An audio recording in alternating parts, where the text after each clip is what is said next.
দ্বিতীয় ফুৎকার দেওয়ার সাথে সাথে আল্লাহ মালাকুল মাউতকে বলবে, ও মালাকুল মাউত, পৃথিবীর সব মানুষগুলোর রুহু কবজ কর।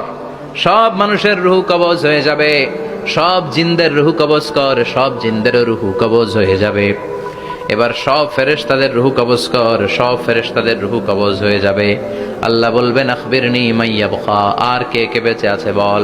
মালাকুল মউত বলবে, আল্লাহ মানুষগুলো সব শেষ, জিনগুলো শেষ, ফেরেশতাগুলো শেষ, শুধুমাত্র 4 জন বড় বড় ফেরেশতা এখনো মরে নাই।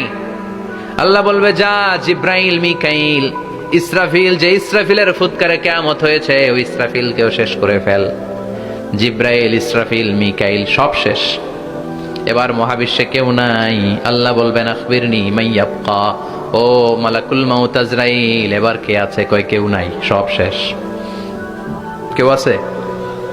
কেউ নাই, সব শেষ। আছে শুধু আল্লাহ আর মালাকুল মাউত, ঠিক কি না? আল্লাহ বলবে, আখবিরনি মাইয়াবকা, ও মালাকুল মাউত, আমারে বল কে আছে? কয় আমি আছি। কয় তুই মর। আমি আছি, আমি। আল্লাহ বলবে, তাহলে এবার তুই মর। তুই মর শোনার সাথে সাথে মালাকুল মাউতের কাঁপুনি ছুটে যাবে, খিচুনি ছুটে যাবে, ভয় ভয়ে খিচুনি ছুটে যাবে। কারণ মৃত্যুটা তো সে দেখেছে। দুইটা সিস্টেমে মালাকুল মাউত রূহ কবজ করে। আপনারা যারা আল্লাহওয়ালা, আপনাদের মাথার সামনে এসে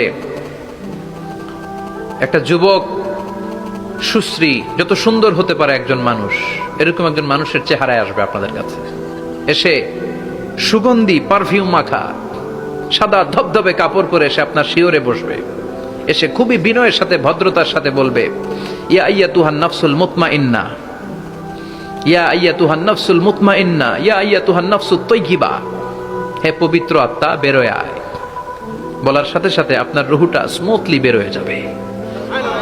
ইয়াতি বিহানুত মিন হানুতিল জান্নাহ, কাফান মিন আকফানিল জান্নাহ, জান্নাতের হানুতে করে কাফনের মধ্যে পেঁচিয়ে আপনার রুহুটারে মালাকুল মাউত ইল্লিনে নিয়ে যাবে। আল্লাহ আমাদের সবার নসিবে এই ঘটনা তুমি জারি করে দিও, আমিন। আর যারা ইসলাম মানে নাই, কোরআন মানে নাই, বিশ্বনবীরে মানে নাই, তাদের সামনে কুৎসিত আকৃতির একটা ভয়ঙ্কর চেহারা নিয়ে আসবে। বিআকবাহি মা ইয়াকুন, হাদিসে এসেছে, যত খারাপ হতে পারে একজন মানুষের চেহারা, যত দুর্গন্ধযুক্ত হতে পারে একজন মানুষের দেহ, বিদঘুটে ভয়ঙ্কর রাক্ষসে এক চেহারা নিয়ে আসবে। মুমিনের সামনে এসে যেমনি ভদ্রভাবে বসে যায়, সে এরকম আসবে না। সে ত্রাস সৃষ্টি করবে। ডাকাত যখন আপনার অ্যাটাক করে, এমন ত্রাস সৃষ্টি করবে, কোপ মেরে আঘাত করে আপনি ভয়ে সব দিয়ে দিবেন। ওনারা দেখলে আপনার পিলে চমকে যাবে। ভয়ঙ্কর দুর্গন্ধযুক্ত কালো একটা ড্রেস পরে আপনার সামনে এসে এমন ত্রাস সৃষ্টি করে বসবে, ওইটা দেখলে অবস্থা খারাপ। চিৎকার দিয়ে ধমকাবে আর বলবে, ইয়া আইয়াতুহান নাফসুল খাবিসা, হে পাপাত্তা, বেরোয় আয় ইলা গাদাবিল্লাহ, আল্লাহর ক্ষোভ, আল্লাহর রাগের দিকে তুই বের হয়ে আয়। মুমিনের আত্মাটা যেমনি স্মুথলি বের হয়ে এসেছে, কাফেরের আত্মাটা বলার সাথে সাথে বেরোতে চাইবে না। আত্মাটা একবার ডানে দৌড়, একবার বায়ে দৌড়, একবার সামনে দৌড়, আর একবার পিছনে দৌড়। এবার মালাকুল মাউত আরো হিংস্র হয়ে যাবে। পা থেকে টান মেরে সারা দেহ থেকে খিচুনি দিয়ে পুরো দেহটারে চাপতে চাপতে জীবিত একটা ছাগলের চামড়া জীবিত অবস্থায় তার দেহ থেকে উল্টো দিকে টেনে টেনে বের করলে যেমন কষ্ট হয়, একজন কাফেরের রুহু দেহ থেকে টেনে হিচড়ে মালাকুল মাউত বের করে ফেলবে। এজন্য আল্লাহর কাছে আমরা চাই, ঈমানের পথে অবিচল থেকে আমার মরণ যেন হয়। প্রতিদিন পড়বেন এটা দোয়া। ঈমানের পথে থেকে যেন আমাদের মৃত্যু হয়। পড়েন আমিন। মালাকুল মাউত এই দৃশ্যগুলো নিজেই ঘটিয়েছে।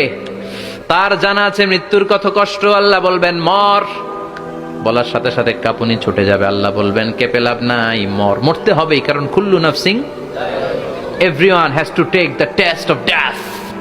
সবাইকে মৃত্যু নিতে হবে, গ্রহণ করতে হবে স্বাদ। The most certain thing in our life is death, but the most uncertain thing in our life is the time of death. আমাদের জীবনের সবচাইতে সুনিশ্চিত বিষয় হচ্ছে যে আমরা মরবো, এটা আমরা সবাই জানি না? কিন্তু সবচাইতে অনিশ্চিত বিষয় হচ্ছে যে আমরা কখন মরবো, এটা আমরা কেউ জানি না। জানি মালাকুল মাউত কাঁপতে থাকবে। আল্লাহ বলবেন জান্নাত এবং জাহান্নামের মাঝ বরাবর একটা জায়গা আছে, আল আরাফ, ওইখানে দাঁড়া। ওইখানে দাঁড়িয়ে মালাকুল মাউত বিকট একটা চিৎকার দিয়ে সারা পৃথিবীর মানুষগুলো, ফেরেশতাগুলো যেমনি দুনিয়া থেকে বিদায় হয়েছে, মালাকুল মাউত তখন বিদায় হয়ে যাবে। সেদিন বিকট একটা চিৎকার মেরে তিনি বিদায় হবেন। বিশ্বনবী বলেন, মালাকুল মাউতের মরণের সময় সেই চিৎকারটা ওই দিন এত ভয়ঙ্কর হবে, দুনিয়াতে যদি তখন মানুষ থাকতো, কিয়ামত ঘটানোর জন্য আলাদা করে ইসরাফিলের সিংগায় ফুৎকার দেওয়ার আর দরকার হতো না। মালাকুল মাউতের মরণের কষ্টের ওই চিৎকারের আওয়াজ শুনলে মানুষগুলো সব কানের পর্দা ফেটে জমিনের মধ্যে তখনই লাশ হয়ে পড়ে যেত।